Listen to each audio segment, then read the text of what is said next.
So when I originally watched season 1 of Tiger and Bunny, it was about 2012 or 2013, and I was watching a lot more anime than I do now at a much faster pace than I can even fathom. I remember enjoying it, but it didn't stick with me too much. However, when I discovered that a second season finally got released earlier this year, I couldn't help but rewatch it and then move on to the new season. As I progressed through this rewatch at a much slower pace than I originally watched the series, I was surprised not just by how well it held up, but at how much I was enjoying it a lot more than I did the first time. And after tentatively moving on to the newer season, I was even more shocked at how well it builds on the foundations of the first season and doesn't feel too repetitive while doing so. I enjoyed Tiger and Bunny so much that I didn't really want to leave it after I finished it, so that's why I'm writing this script and now recording this voiceover. The main hook here is that I think Tiger and Bunny is underrated, which is a term which is thrown around way too loosely, but I think it applies at least when you're looking at the series in the West. Tiger and Bunny did very well in Japan, and even if it did take a decade to get a second season, in 2017 it won a pretty big poll to be seen as one of the most beloved recent anime, and the original season was successful enough that it justified 2 movies getting put into production right after it finished. From what I've seen, the second season has also managed to be just as successful as the first, and even as I'm writing this, there's an exhibition for the series being held in Sunshine City and Ikebukuro. In contrast to this, the discussion around the series in the West just doesn't match this level, and while there is an active fanbase, compared to anime of a similar quality, and plenty which are even worse, it definitely deserves more. It has all the givings of a popular anime with flashy visuals, smooth action, a well-developed core cast and a tight narrative, but it's still relatively unknown outside of Japan. So, if this has caught your attention, I'm going to go through some of my thoughts on the series in a chronological order. It's all pretty spoiler light, and I don't mention plot points in a way which is specific enough to ruin anything for a newcomer, but if you want to go in completely blind, I wouldn't recommend going much further than the premise. The first season of Tiger and Bunny is 25 episodes long and ran throughout 2011, and 11 years later, Tiger and Bunny 2 was released on Netflix, with the first half being dropped in April and the last half being dropped in October. Between the 2 seasons, 2 movies were also released in 2012 and 2014. The premise of the show is pretty simple, with some extra complexity woven in seamlessly through world building and a lack of reliance on exposition. The series is great at show don't tell, which is something a lot of anime still haven't grasped. We're introduced to a world where people started discovering superpowers around 40 years ago, and about 10 years before the series starts, a show called Hero TV started airing. People who have these supernatural abilities are called Next, and heroes who have these abilities compete to stop as many crimes as possible live on air. So for the heroes in this universe, it's more of a job and less of a calling. Hero work is being televised, and because of this, heroes are plastered with logos of their sponsors and occasionally have to directly advertise when they're on camera. The series follows one of the more veteran and less popular heroes, Wild Tiger, as he's quickly dropped by his sponsors and then forced to be the sidekick to the new hero, Barnaby Brooks Jr., with the extra sting that this hero has the exact same power he does, and with the catch that he is younger and more appealing. The heart of the first season is a relationship between these 2 characters, as well as their clashing ideals, with Wild Tiger, or just Kotetsu, caring more about saving and helping people, while Barnaby is more focused on winning the competition between the heroes. This pairing is why the series is often compared to a buddy cop trope, and while I understand this, it avoids feeling cliché with how the series utilizes its supporting characters. While none of the characters are as integral to the plot as the leads are, they are still important, getting their own arcs throughout each season, and we get to see the duality between their life as heroes and their life as normal people. While some of these characters rely on archetypes more than others, this doesn't stop any of them from being likable, at least once they get their development. This character duality is combined with a good writing and an overarching narrative which is engaging but doesn't feel oppressive, and this makes Tiger and Bunny an easy watch that still feels substantial. Another thing which is worth noting is that Tiger and Bunny is not an adaptation, not based on a manga, light novel, or a game. It's a wholly original project by Sunrise, and I definitely think this plays to its strengths. Not to make any of my biases seem too obvious, but I do think when an unfortunately rare anime original product comes along, they manage to take advantage of the episodic format a lot more effectively than a series which is also battling with trying to adapt something accurately at the same time. And this would all be well and good, but what brings everything together and makes it a good anime is the presentation and tone. It's a weird comparison, but it feels like a flashier anime version of The Incredibles, but especially that part at the start before the time skip with the intense lighting and the more retro hero feel. Tiger and Bunny has that same retro tone without hitting you over the head with it. There are a few scenes where you could even think the series was aiming to be futuristic with the technology shown, and also some dead giveaways of the series having the stylistic sensibilities of a series made in 2011. However, the comforting vibe of the retro style still pulls through in the series as a whole. The soundtrack also ties this together without being too overbearing. On the topic of the presentation, you've probably already seen that the series uses CGI mixed with standard animation. I think it does this much better than a lot of others that try, and for the first season it's impressive with how seamless it is, with a couple of noticeable exceptions, and they show what they've learned in the movies and the second season, which look even better. But if you hate CGI being mixed with standard animation, then you're not going to be converted by the series. I do want to go into more specifics with the characters since they are what makes this series, and from what I've seen are the main draw which keeps the fanbase engaged. But I'm going to talk about them where they fit best, instead of just doing a standard list of this is their name, this is their power. So, if you haven't watched the series, I strongly recommend you try at least the first couple of episodes. The tone is pretty representative of the whole series, and while the overarching narrative does take some time to kick in, you will be able to tell if it's the kind of thing you enjoy from the early episodes. From this point on, I'll be going through the first season, the movies in between, and then the second, with some interjections to stop it feeling from too much just like a summary with some commentary. Each section will feature some plot developments without harping on them too much, but again, if you want to go in completely blind, I recommend avoiding the sections which cover stuff which you haven't watched yet. In the business of avoiding spoilers, I'm not going to just summarise the whole plot of Season 1, but I will mention its structure. We spend the first 8 to 10 episodes getting introduced to our cast of characters in the setting of Sternbild, which is a retro-future take on New York and is the city where this League of Heroes competes. To get this, we're also establishing the dynamic between Kotetsu, Wild Tiger, and his new hero partner Barnaby, who Kotetsu mockingly nicknames Bunny since his hero suit looks a bit like a rabbit and Barnaby sounds a bit like Bunny, hence Tiger and Bunny. Haha! These early episodes also hint at the overarching narrative of the season being the mystery behind the murder of Barnaby's parents, which reaches a climax at the halfway point of the season. With each hurdle we see Tiger and Bunny overcome as a hero duo, we see their relationship develop and grow closer. And as mentioned earlier, this relationship is the heart of Tiger and Bunny, and it's what makes the first season so fun to watch. So commonly in anime, especially in action series, you see two characters go from enemies or rivals to friends in the course of an episode or two. But with this development being stretched over the course of a season with room to breathe, the relationship between the two feels less unnatural and more mature. This maturity characterizes Tiger and Bunny. And that's not me saying Tiger and Bunny is high art with a narrative for the ages, or even above some more immature jokes. But with the action-focused narrative being focused on the adult characters instead of the adolescents it usually would be, the series feels more grounded. Kotetsu is a single father and widower who struggles to balance providing for his daughter and being able to spend time with her, all while essentially struggling with a new co-worker. Having a character like this be the protagonist of what is easiest to describe as a shonen or seinen really helps Tiger and Bunny stand out to me. The latter half of the first season also feels unique for an action anime, taking time to slow down and gradually build up to the finale in a way which hooks you in, and before you know it you're binging the last quarter and you can't stop. Nearing the end of the first season was when it really hit me how much I was enjoying this rewatch. Like many people, I've gotten lazy in recent years with anime, and I'm mainly just rewatching old favourites, and unfortunately, realising that not everything I watched when I was around 12 was as good as I thought it was. I'd just come off rewatching Durarara to watch the new seasons and ended up feeling a bit drained by the time it was done. This, I think, prepared me for the same feeling when rewatching Tiger and Bunny, so when I found myself invested and enjoying myself in a way which didn't rely on nostalgia, I was genuinely shocked. However, something which does stick out to me to a bit of a weakness of the first season, which isn't really addressed in the second either, is a lack of focus on the sponsors. The heroes being covered in logos is something which really helps in giving the series a signature visual, and while I appreciate the touch of if heroes were real, this would probably happen, I do wish the series gave this aspect a little more attention. I'm not even wanting a whole explicit anti-capitalism subplot, but seeing the heroes actually interact with their sponsors in a way which had a little more depth wouldn't go amiss. It's clear thought went into this aspect, with series producers choosing logos which could be easily recognised in different countries and languages, and how even the city is designed with major sponsors and parent companies in mind. Characters are even matched with companies which match their personality or style, but unfortunately none of this is really reflected in the plot. This doesn't break the series by any means, but it does feel like a bit of a missed opportunity. Despite this, by the time I was finished with the first season, I was surprised at just how much had stuck with me and how much I actually remembered even about the more minor characters.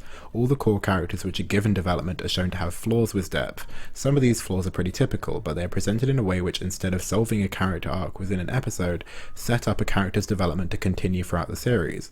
One of my favourite highlight episodes we get to see in the first season is with Sky High. When he is first introduced to us, it seems like he would get pretty grating, but the more we see him, the more we realise he's just a bit dense, and dare I say, a himbo. In this focus episode, we see how the hero lives his double life and how he deals with his reputation getting a hit. This is shown alongside a simple romance side plot which ends up going in a pretty gut-wrenching direction, and once you see where it is going, the tragic conclusion of the episode hits hard. When I started the rewatch, I had no expectation to enjoy Sky High as a character, but like most of the other characters, I became more and more endeared to him as the episodes went by. The focus episode for Sky High is my favourite. I still enjoy the focus episodes we get for Blue Rose, Origami Cyclone and Dragon Kid as well, with them giving us a good insight into how these heroes work. Unfortunately, the lack of focus episodes for Fire Emblem and Rock Bison can be felt. They do both get a focus light episode, but these are essentially just standard episodes where these two show up a bit more than they usually would. While we're talking about characters who don't get enough attention in Season 1, it feels insane to me that the anti-hero vigilante character Lunatic gets essentially relegated to background appearances after he gets a promising setup. Sure, he still shows up occasionally, but when it comes to actually impacting the plot, he doesn't get a satisfying role or conclusion by the end of the first season. This feels even weirder since there were seemingly no plans for a second season in the works while the first season was being written back in 2011, at least anytime soon, and he still doesn't get any conclusion in the movies, so the fact that he is left with such a lackluster ending in the first season is a shame. However, now we have the second season, luckily Lunatic's narrative has been given the attention it deserves, but I can't imagine being invested in his narrative and having to actively wait a decade to see where it goes. Other than Lunatic, all the other characters end Season 1 in a way which would make it fine if the show ended there, but still leaving room for the continuation, which luckily we got.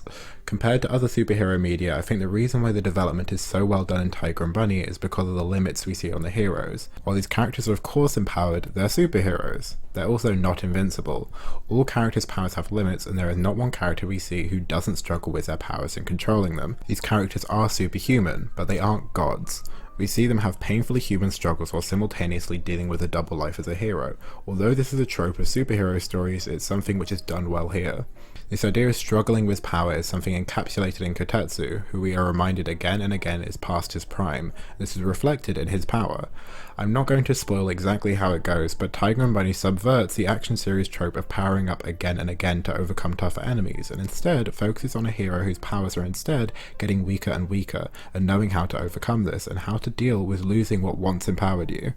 Dealing with being past your prime is a theme which is so rarely tackled in shonen, or anime in general, especially with the main character, so seeing it be done here is refreshing, and yet another aspect which makes the first season of Tiger and Bunny such an engaging watch. You might have noticed that this first section seems a bit heavy on the praise, and while I did mention some faults, I want to save my overall critiques for the series for after I've talked about both seasons. But while Tiger and Bunny Season 1 wasn't perfect, it was unique and engaging enough for me to easily overlook any faults it had. So, as you know, it took a long time for the follow-up season to be released, but the movies released in the years following the season are canon and should definitely get their time in the spotlight. The first Tiger and Bunny movie is a weird one. It premiered in late 2012, about a year after Season 1 finished, so the series was still pretty relevant, which is why it's a shame to me that the movie is such a momentum killer. I'm not saying it's bad, but the decisions made with it confuse me, to say the least.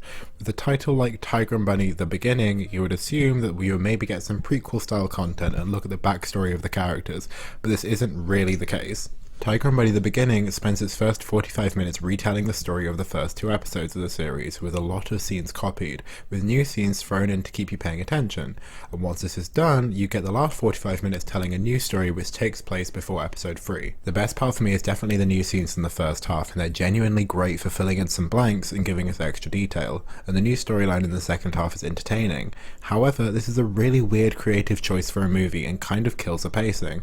This applies if you have seen the series before or not. If you have seen it, the new content isn't enough to be properly satisfying, and if you haven't seen it before, a lot of the plot points will not get any payoff since they're referencing events from later in the first season. For example, there is a scene where Barnaby meets Season 1 relevant character Yuri Petrov, and it's given the energy of an incredibly significant meeting, but it gets no payoff in the movie.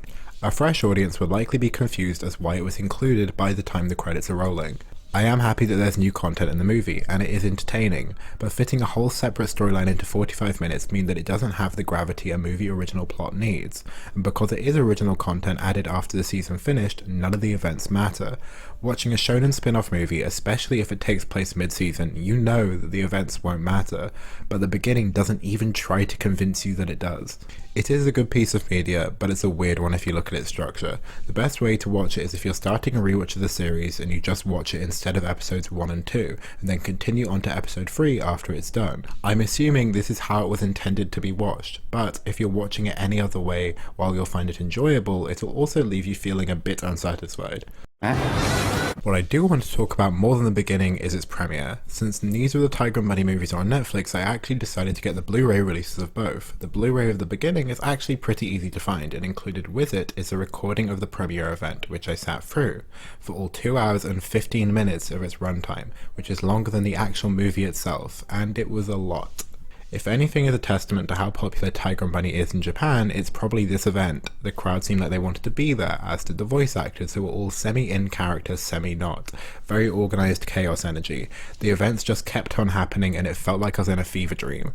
It started with suited up Wild Tiger and Barnaby coming on stage, and after ad-libbing they rush off to go piss before the movie. Then we get the dramatic entrance of all the heroes' voice actors with the exception of Kotetsu and Barnaby. Origami Cyclone's voice actor is wearing a hooded tuxedo, which is the most 2012 thing I've ever seen, and Fire Emblem's voice actor looks like Joker from Persona 5 if you squint.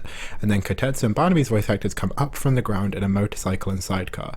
And once they're done, we get a suited up Sky High live action scene where he literally flies off stage. Then we get the voice actors of Kotetsu, Barnaby and Blue Rose singing and dancing to a song the characters perform, which is referenced but never fully witnessed in episode 14.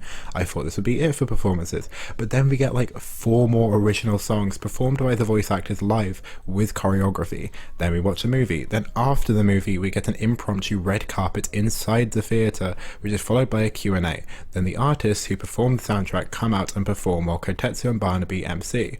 Then everyone dances to the band playing the first opening. The lead vocalist is cosplaying Light from Death Note. Confetti, it's over. Credits. Actually, no. We see the cast saying goodbye and thanking us. Okay, it's over. More credits. No.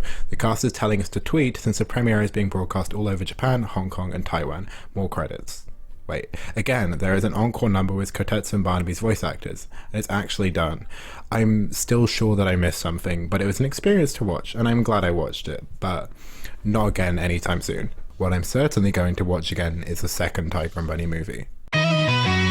Unlike most shonen or seinen series which get movies, as previously mentioned, Tiger and Bunny is not a manga, or an anything adaptation, and this means any spin-off movies it gets can be canon. With the beginning taking place amid season 1, they don't really take advantage of this, and the new content does feel a bit like a filler arc, even if it technically isn't. So when I found out the 2014's Tiger and Bunny The Rising is an actual sequel which carries on the plot from season 1 and fills in the gaps between season 1 and 2, I was pleased, and even more so when the movie actually ended up being good. After finishing season 2, I was a bit surprised that Golden Ryan never really got introduced to us, which made sense once I found out that this is done in The Rising.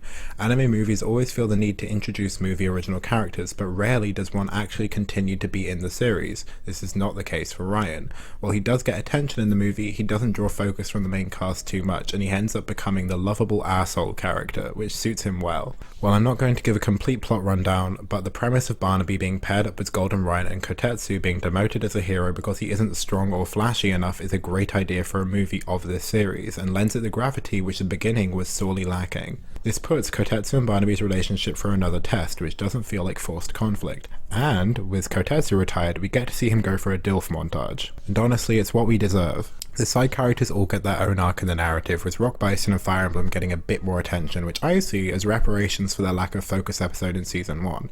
Fire Emblem especially actually gets a backstory, which is well paced and done in a tasteful way. It essentially solves a lot of the issues I had with his character in season 1, and sets him up to be a lot more enjoyable in season 2, but I'll go more into that later. And like any good hero story, the villains are actually interesting, and like with any good villains, their motivation is believable, and I actually ended up sympathizing with them a bit more than I think the movie intended. On the subject of villains, Lunatic actually has much more of a presence in the second movie. He's not a main character, but his implementation is a lot better than his weird presence in the beginning, and his interactions with Tiger are enjoyable to watch. Not to constantly compare it to the beginning, but The Rising is something I would actually go back and watch as a movie instead of context for a rewatch. It's got the visual flair you'd expect with the budget of a movie, and since it's canon and takes place after season 1, the movie actually has narrative stakes which make it a lot more engaging. It even beats the beginning in the one place it could have worked, in fleshing out the characters more. I wanted more backstory and development shown in the beginning, because that was the only avenue it had for adding new content. But what we saw wasn't that substantial, whereas The Rising gives us this as well as a good original story, adding to the overall series narrative, and even has the foresight to introduce a character for the second series 8 years later. Not to be harsh, but if both Tiger and Bunny movies were falling off a cliff and I could only save one, honestly I would push the beginning further off if it meant we could just save Golden Ryan's ending monologue about how perfect Kotetsu and Barnaby are for each other, followed by some random lady telling Kotetsu, "Who cares if you only last a minute?" Now maybe it's because I went straight from season 1 to season 2 and didn't feel the 11-year gap between them, but the progression between these two seasons feels very natural, even more so if you acknowledge the rising which bridges the gap between them. A note I have which applies to all of Tiger and Bunny 2 is how everything feels like a natural progression and evolution from the first season, but mainly in how the characters and how the themes are treated. Tiger and Bunny 2 takes place a little while after the Rising, and we are witnessing a big change in how Hero TV is run, with the introduction of the buddy system. Some producer at Hero TV saw how popular Wild Tiger and Barnaby were together as a team and thought, why don't we do this with everyone? To me, this is an ingenious move made by the writers and is a great way for the show to have a fresh feel from season 1 without feeling too aggressively different. Tiger and Bunny are of course still paired, but we now have Origami Cyclone with Rock Bison, Sky High with Fire Emblem, Blue Rose is paired with Golden Ryan who's returning from the Rising, Dragon Kid is paired with newcomer Magical Cat, and we have a whole new duo with Mr. Black and He Is Thomas, or as he is more regularly referred to, just Thomas. Throughout the series, these characters and their narratives are paired with each other, and this is a perfect, unconventional way to develop or introduce them to us. Instead of just giving more solo focus episodes, we have the side characters develop in relation to other characters. We get to see different aspects of their personalities we wouldn't see otherwise. This also means that no characters are left underappreciated like Rock Bison and Fire Emblem were in season 1, and instead every character gets a good amount of time to shine. Each pairing gets at least one focus episode, but Tiger and Bunny 2 does a good job at keeping these hero pairings relevant and present throughout the rest of the season without them feeling forced in. In all of the pairings, we get to see them reflect issues Kotetsu and Barnaby had with each other in season 1. Blue Rose and Golden Ryan, as well as Rock Bison and Origami Cyclone, clash because of poor communication and not being able to understand each other. Magical Cat is worried about being overshadowed by Dragon Kid in a similar way to how Kotetsu was when Barnaby was introduced. And Mr. Black and Thomas's personalities are opposites, and they don't want to work together, just like Tiger and Bunny did originally. The main exception here is Sky High and Fire Emblem, who work amazingly together from the start, and the main source of conflict is not being able to be honest with each other, but even that feels reminiscent of Kotetsu and Barnaby in the later portions of season 1. I honestly love how this system was used in season 2, and getting to see how the old characters change and adapt with new pairings. Also, getting to see new characters interact with each other as well as their respect or lack thereof for the veterans keeps it fresh. While I don't love the second season of a show trope of introducing a bunch of new characters, I enjoyed the new cast for this season, perhaps not as much as some of the older characters, but they fit into the narrative without feeling forced. One thing which I did enjoy which was carried on from the first season is that character arcs aren't concluded when their focus episode ends, and what we see of the pairings in the first half of the season grows and develops as the season progresses, leading to this season having similarly good pacing to the first. You might have noticed that throughout this I haven't really mentioned much of what Kotetsu and Barnaby are up to, and that is one of my main critiques at least of the first half of Tiger and Bunny 2 is that we do not get to actually see much of the titular Tiger and Bunny duo. They are present in most episodes, but because they already had a whole character arc in season 1, they feel a bit static in the first half of the second season, but this is understandable with the focus placed on side characters. They essentially act like an old married couple who give advice to other characters and bicker occasionally. It's entertaining to get to see more of their dynamic, but it does feel a bit more at the service of other characters rather than them as protagonists. However, this is remedied in the second half of the season, when the main characters get more focus and the strong theming becomes much more obvious. Both seasons of Tiger and Bunny have a mid-season climax and then an end-of-season climax, and both are paced in a way which builds up to the finale, but this is more apparent in season 2. In the first half of the season, we are teased with a mid-season climax while the introductions are happening, and then it happens, but then after this, with the introductions out of the way, we get a much more gradually paced build-up to the season finale, making it feel all the more substantial when we get to it. This is where we get to spend more time with Kotetsu and Barnaby and where their main arc for the season starts to unfold. In season 1, we were introduced to the theme of the superpowered next of Tiger and Bunny's universe being an oppressed group. It gets touched upon but never explored, but this is certainly not the case with Tiger and Bunny 2. We get to see some examples of this with Origami opening up about being bullied growing up, and our mid-season antagonists are also the victim of next discrimination. This is all teased in the first half of the season, but then it becomes the explicit focus in the second half. Without going into too much detail, it seems that a disease starts to spread among the next, making them rampage, and this leads to the next and the superheroes by extension regressing in their social standing. This is of course influenced by a conspiracy and there is a villain to stop, but the themes brought up by this antagonist are what helps the second half of the season stick the landing. This theme of an oppressed supernatural class led to the natural connection with the X-Men franchise, which touches on plenty of similar themes, and that of course led me to one of the inspirations of the X-Men being the AIDS epidemic. Now you might think me connecting Tiger and Bunny to the AIDS epidemic is a bit of a stretch, but the more I thought about it, the more obvious this connection became. I'm not saying this was intentional by the writers, but there's definitely something there. For example, the Next who has the power to turn the other Next berserk transfers this with physical touch. He has a flamboyant, delinquent appearance, and his actions throughout the season can be characterized as predatory. The state of being turned berserk is given the scary title of X by the media and is rumoured to be a contagious disease, and this leads to the government of the city segregating all Next for fear of them harming the non-Next. And to top it off, the year this season takes place is in the early 1980s. While the Next who spreads this disease, Gregory, is a villain, the Next who he is harming are not, and the effects of the discrimination are what we see.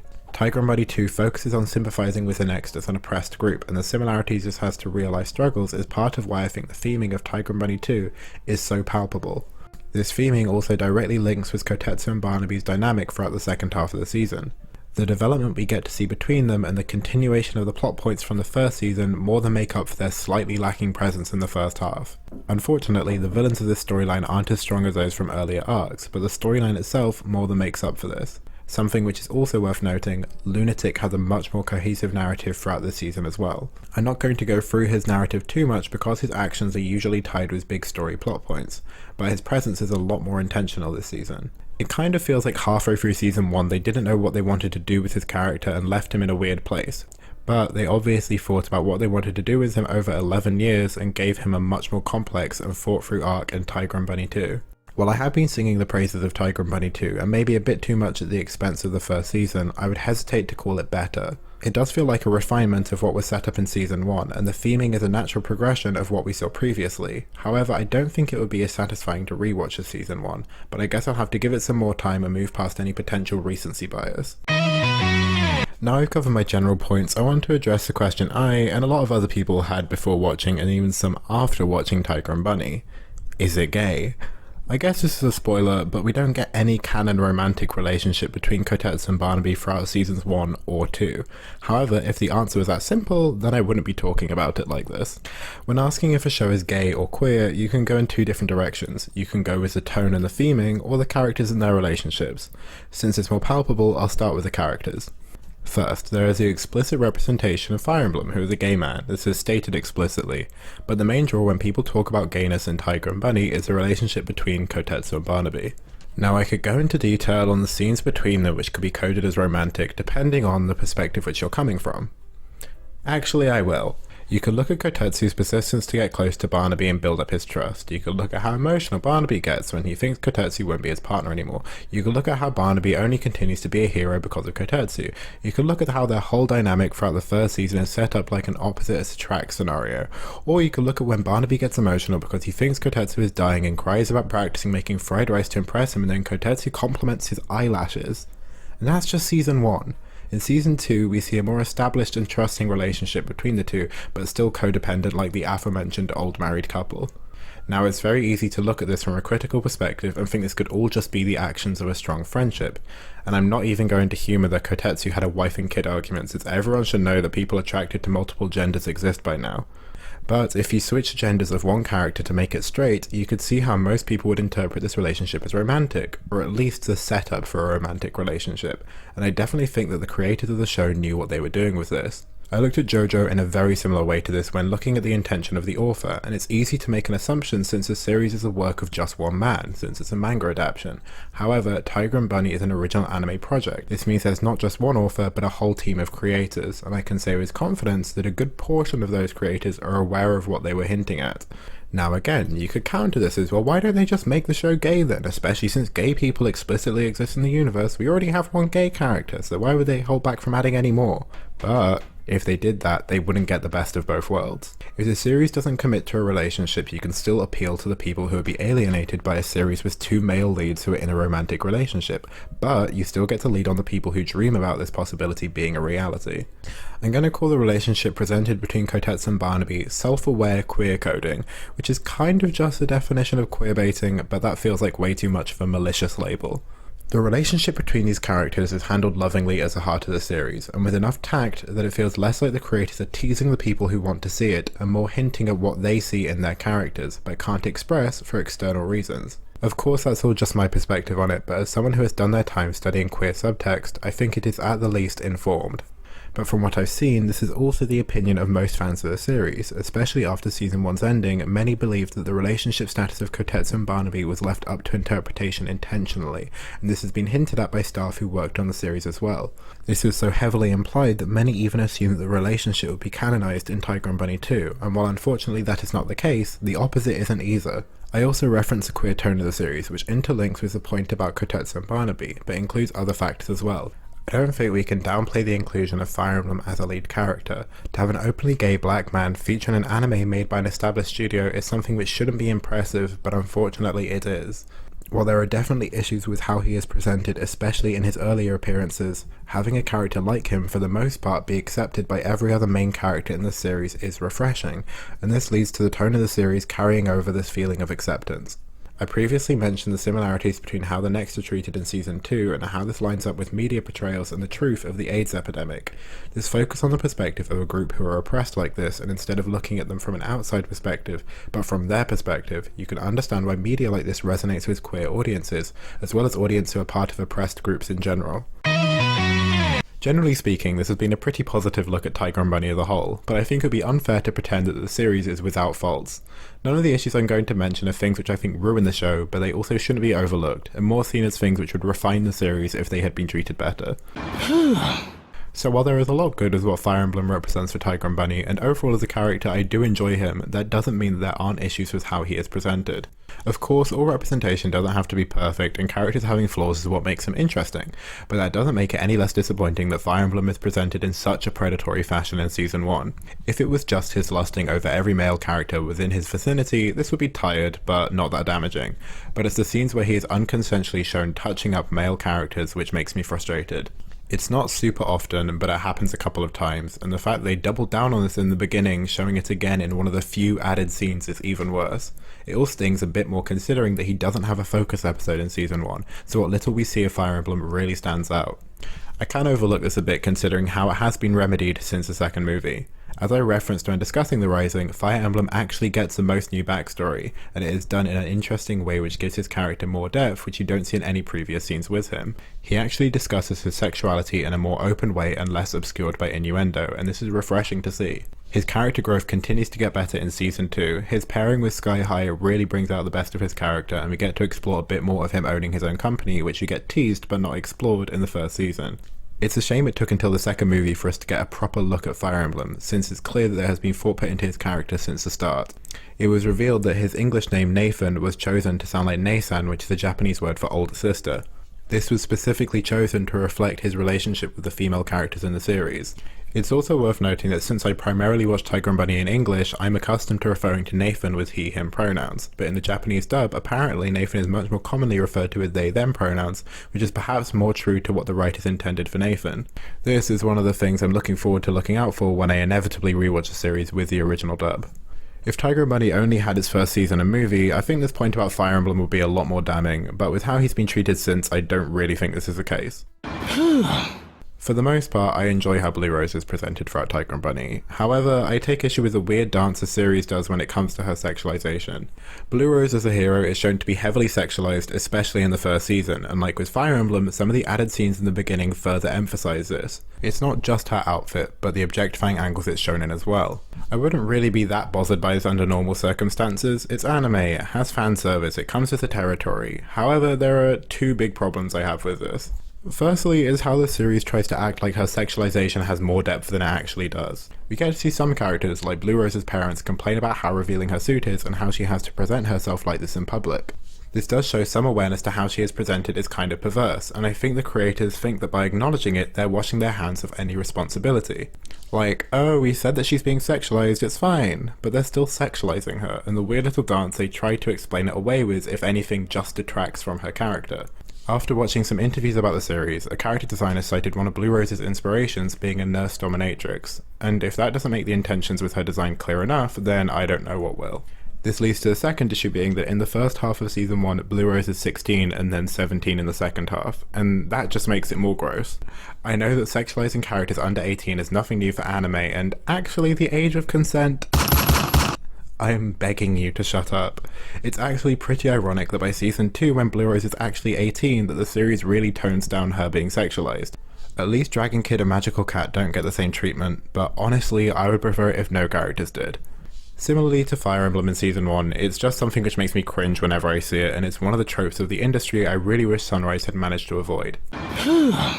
So, while I've now covered my main issues with Tiger and Bunny, I think it'd be productive to at least have a look at what other people dislike about the series, since of course a lot of my praise is subjective. There's a lot of people who watch the series and think it's just good. That was me when I first watched it, so I get that it's not for everyone. However, there are some people who actively dislike the series, and I managed to find one example of someone who went pretty into detail on why. It's a Reddit post of someone pretty passionately ranting about their issues with the series, and I'm not calling it a rant to try and discredit it, this is a phrasing the user describes the post with, and it's definitely reflected in their tone. It's an interesting post because as well as sharing both of my prior critiques about Blue Rose and Fire Emblem, they also dislike a lot of the same things which I enjoy. When it was posted, they hadn't watched the second season since it had only just come out or was just about to release, so most of their faults are with the first season. For example, they say the animation is terrible and the plot points are convoluted and boring. They also say that Tiger has zero drip and zero game. To each their own, but ouch. I'm not pointing this post out to say their opinions are wrong, this person has obviously made their mind up, and while occasionally difficult to read, the post is at least entertaining. I'm bringing it up to point out that Tiger and Bunny isn't for everyone, and that something which you may like for one reason might be the reason why someone else hates it. Like, I think the combination of CGI and standard animation enhances the aesthetic of the series, but this person thinks it's an eyesore. Most users who responded to the post who had watched Tiger and Bunny mostly said that he makes some points, but they still like the series, which OP responds to without much vitriol. For such a provocative post, I'm surprised the response was anything but toxic.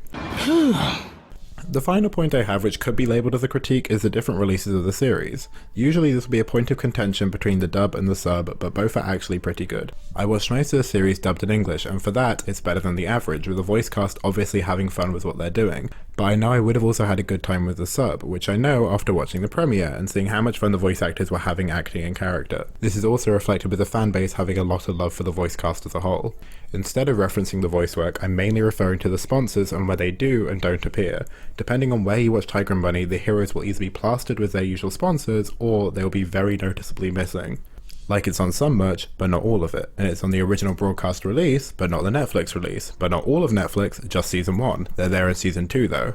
In spite of how eye-grabbing it is, the choice to have actual companies as sponsors was asking for problems like this to come up. However, I don't really have as much of an issue with this as I know other people do, since I previously mentioned, the sponsors don't really play as much of a part in the series as you would assume based on the aesthetics. Actually, the main issue I have with the sponsors being missing is how jarring watching the first season openings is without them there. Like, looking at Blue Rose drinking an unlabeled brown drink, which is obviously supposed to be Pepsi but isn't, feels like I'm being pranked. While it didn't ruin the viewing experience too much, it did motivate me to go after the original DVD releases of the first season and then the movies. And this is where I gloat about how much I actually like these DVD releases, because if there's one thing I like, it's good packaging. It is kind of overkill though that in the UK the first season of 25 episodes was split into 4 separate DVD releases, but for what they did with it I really can't be angry. These all come with the Blu-rays and DVDs of the episodes as you would expect, but each also comes with replicas of the hero trading cards which appear on screen, and at least 2 volumes of an in-universe style magazine. These magazines are short, but they all feature episode recaps done in the style of news reports, feature exclusive art of the characters, and they even have interviews with the staff who worked on the series. Now, would I have sought out these decade-old Blu-ray releases just to see the series with the sponsors? Probably not. Did I instead buy them to get the exclusive cardboard and paper inclusions? Of course. Sue me. Season 1 is actually pretty hard to find since it's been out of print for a while, but surprisingly the beginning was very overprinted and therefore is very easy to find, at least in the UK. However, The Rising I was incredibly lucky to find. I genuinely only think a handful of copies were released to the public. This is made even worse considering that neither of the movies are on Netflix, so watching The Rising legally is very difficult, and if you want to watch season 1 without the original sponsors and without pirating, prepare to shell out. But at least you get cool extras to make it worth it. Rewatching Tiger and Bunny and then moving on to the second season is definitely one of the most refreshing experiences I've had with anime recently. While I make an effort to try and watch new shows, I think it's natural to want to return to something you've watched before, since it's a lot less effort to watch a second time. In recent years, this has been me going back to anime I watched when I was younger and seeing if they hold up. Some have, some haven't. But with Tiger and Bunny, I think it's the first one I've come back to and enjoyed noticeably more than I did the first time I watched it. Realizing that you've grown to love a series through growing up yourself is not an experience I've had with anything else, and I think that's why Tiger and Bunny will stick with me. As I mentioned earlier, the series is incredibly popular in Japan, and hopefully the second season being a Netflix exclusive has inspired some more international attention. This series is very easy to watch and kind of dumb fun, but it has a surprising amount of depth to it, and I really hope we aren't left waiting another 11 years for season 3. 1, 2, 3. Thanks for making it to the end of this old video. While I'm sure it's new to most of you, it was originally uploaded as my 5th ever video back in late 2022, but thanks to poor editing choices with copyrighted footage and music, it got taken down earlier this year without me really noticing, so I thought it'd be a good time to re-upload it now while I'm in between videos. But if you enjoyed this, then subscribing and checking out some of my other videos would be amazing, and I'd love to hear if you have any thoughts or feedback on this. I've got a couple new videos coming before the rapidly approaching end of the year, so keep an eye out for those too. Once I saw this had been taken down, I initially planned to do a whole rework with script edits and a new voiceover. However, after some consideration and even starting that process, I realised it would be a lot more productive to put my energy towards something new, but it's also kind of nice to preserve it in a way that's more true to its original form, even if there is quite a bit I would fix or do different if I were to build it from the ground up again, knowing what I do now. But since this outro is replacing the original outro, I should mention some of the things I mentioned there. Even though it's very belated, thanks again to Annie and Jay for helping with the script, it's always appreciated, and it's sweet to see that they're still helping me a couple years later. Also, a lot of the insight for this video is thanks to the help of the amazing Discord server Is Sternbild, who helped a lot with the last stages of putting this video together back in late 2022. While I didn't remain active on the server, since I'm not a massive fan of Discord in general, everyone was super friendly and I'd recommend getting involved whether you're a dedicated Tiger and Bunny fan or are just interested in getting into it. I'll have a link in the description if you're interested. Thanks for making it to the end, and watch out for when I'm hopefully back soon with something new.